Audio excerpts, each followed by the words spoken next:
Wish you all a very happy Mahashivratri. It is said that there are four tattvas. Tattva is a Sanskrit word which means reality or truth. There are four tattvas which are rather difficult to understand: Guru Tattva, Radha Tattva, Dama Tattva, and Shiva Tattva. This is perhaps why, of the many devotees who worship Lord Shiva, if we were to ask them, do you really know who Lord Shiva is? Do you understand his greatness? Not many will be able to give a convincing answer. In an attempt to gain an appreciation for the greatness of Lord Shiva out of his many different glories, let's try and focus on about a dozen of them in this particular video. Number one, Lord Krishna, who is the Supreme Personality of Godhead, his very first expansion is Lord Balarama. Balarama expands into four other expansions: Vasudeva, Pradyumna, Aniruddha, and Sankarshana. Sankarshana further expands into many more Sankarshanas, and the last Sankarshana expands into Maha Sankarshana, and from Maha Sankarshana comes Mahavishnu. I know it's getting a little technical, but just stick on, okay? Because this is the very first point which is technical, and the rest of the points are going to be rather easy to understand, okay? Just hold on. And from Mahavishnu, who is also called as Karanodakashayi Vishnu, Karana means cause. He is the cause of this material creation. And how does he activate the material creation? From his one eye emanates the Jiva Shakti, and the other eye of Mahavishnu emanates Kala Shakti. So Jiva Shakti and Kala Shakti together, they come in touch with Prakriti, material nature. And the combination of these three, Jiva Shakti, Kala Shakti, and Prakriti, is Shambhu. So Shambhu, he existed even before the creation of Lord Brahma. Even before the creation of this material universe, he was there right at the beginning. And now, when this Karanodakashayi Vishnu enters into each of the Brahmandas as Garbhodakashayi Vishnu, similarly, Shambhu also enters into each and every Brahmanda as Shiva. And then there is the element of Rudra in Shiva Tattva. Who is Rudra? Now, Rudra is the one who is responsible for the material destruction, and there are 11 Rudras who emanated from the forehead of Lord Brahma. So, we should understand that these are different personalities under Shiva Tattva: Shambhu, Shiva, Rudra, and then there is the fourth personality called Sadashiva. Now, Sadashiva is the actual original Narayana's representation, and he lives in Vaikunta. He has nothing to do with this material creation, material world. He's totally away from all this. So there are these four great personalities under Shiva Tattva. And we should also understand that usually we think that Lord Shiva, it means he's responsible for the destruction. Yes, he does that, but he's also part of the creation, he's also part of the maintenance, and he is also part of the destruction.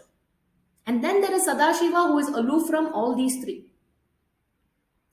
So, number two, how does Lord Shiva really maintain? One of the aspects is that Lord Shiva is the presiding deity of all the bhutas, the elements, the eight separated energies of Krishna, the Pancha Mahabhutas: earth, water, air, fire, ether, and also mind, intelligence, and ego. Especially ego, Lord Shiva is the presiding deity.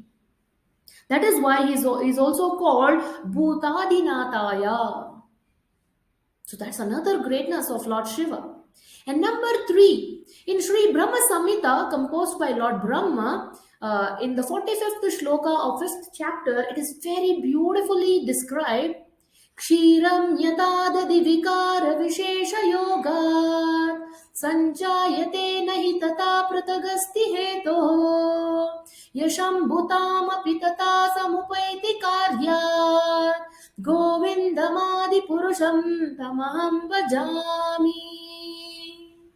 So what is Lord Brahma describing here? He is describing the unique position of Lord Shiva in the form of Shambhu. So, who is Lord Shambhu? Kshiram yata dadi vikara vishesha yogat. Kshiram means milk, dadi is curd or yogurt. So, just like the milk transforms into curd by coming in touch with some acids, similarly, Lord Govinda, the Adi Purusha who Lord Brahma worships, Govindam Adi Purusham Tamaham Bhajami, he also transforms into Shambhu for executing the part of material creation, maintenance, and destruction. So Lord Govinda does not directly take care of the material maintenance, he indirectly does it by transforming into Shambhu. So this is where Achintya Beda philosophy comes into picture. Beda means difference. How is it different? We cannot say milk and curd are the same, right? There is difference between the properties of the two. Now curd cannot turn back, transform itself again and become milk. Once it's become curd, it's curd. They are different. But in another sense, abeda, there is no difference. Why is there no difference? Because curd is actually coming from milk only.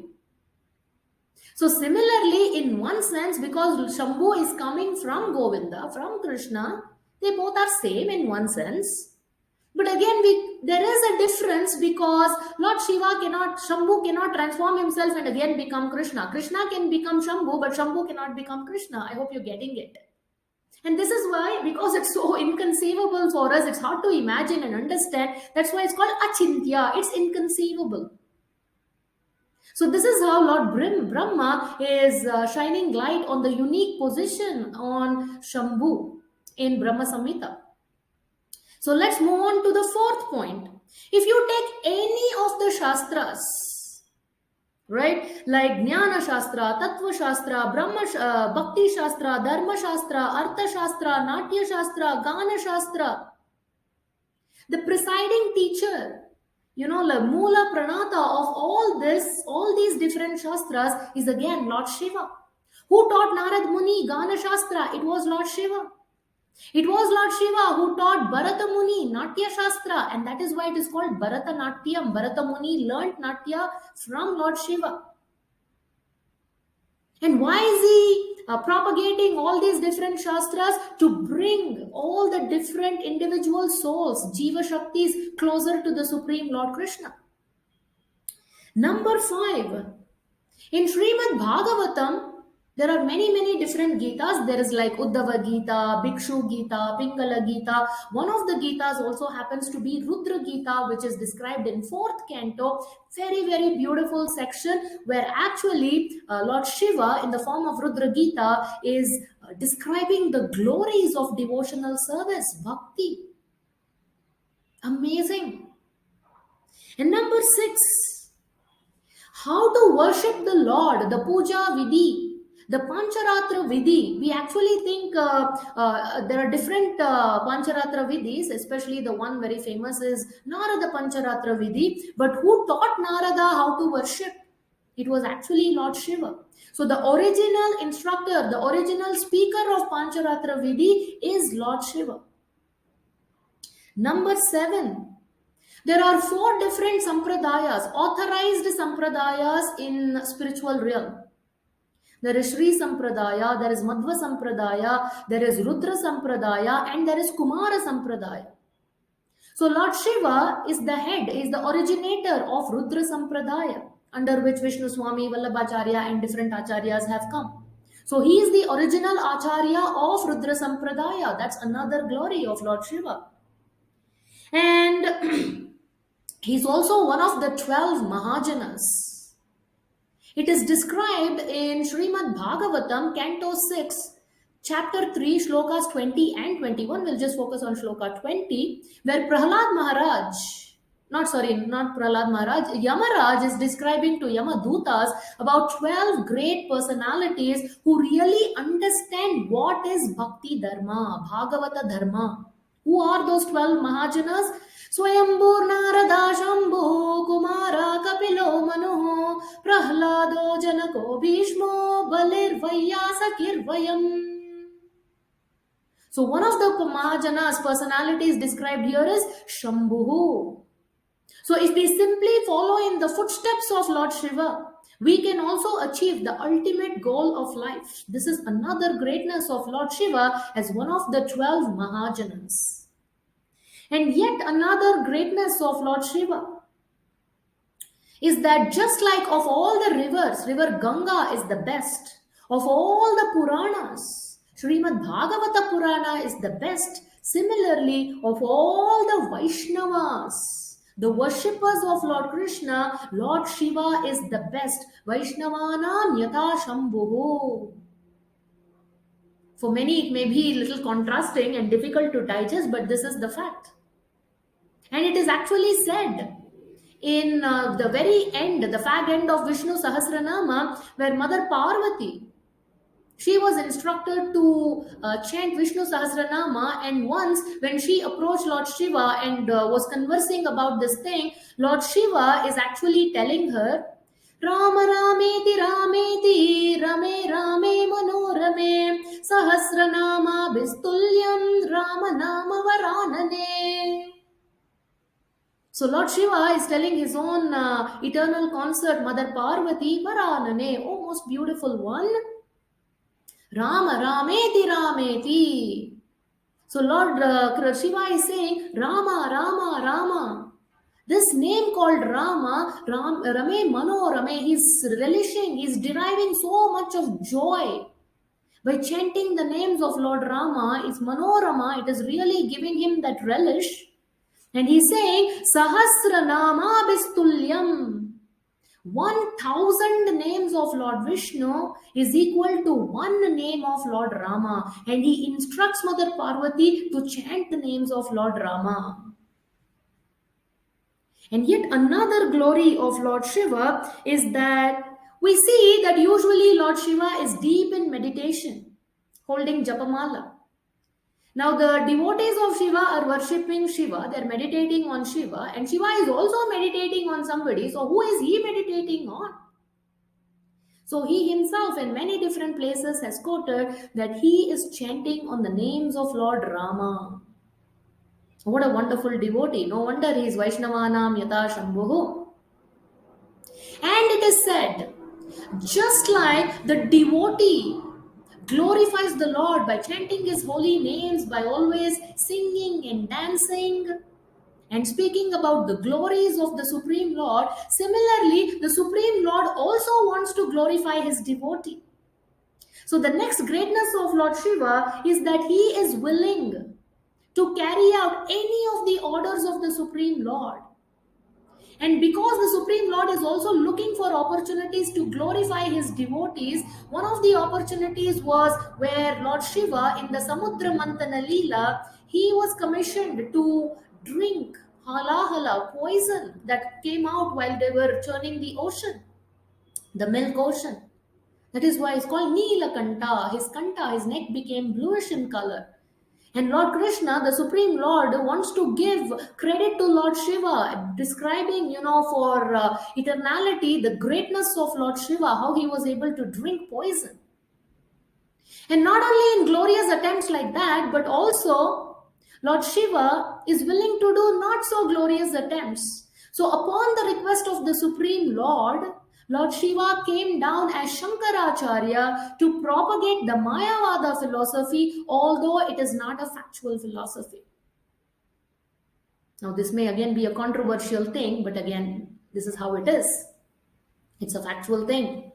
So, Lord Shiva himself is telling Mother Parvati that I will be going down to propagate Mayavada philosophy because this is the instruction given by the Supreme Lord. Now, why did the Supreme Lord want to deviate and give this deviating philosophy? Because to attract the Asuri people, the demoniac people. So only the devotees, only those who are really sincere in heart, the divine, will take up the actual path, and the rest of them will be attracted to the Mayavada philosophy. See, Lord Shiva is willing to take up even that role, although he was sent to propagate Mayavada philosophy. And the last one, 12th glory of Lord Shiva, is that he is Ashutosh. He is very easy to be pleased. We see in the history that many have done tapasya to please Lord Shiva, and Lord Shiva has given them so many different benedictions. Ravana worshipped Lord Shiva, Banasura worshipped Lord Shiva, Bhaumasura worshipped Lord Shiva.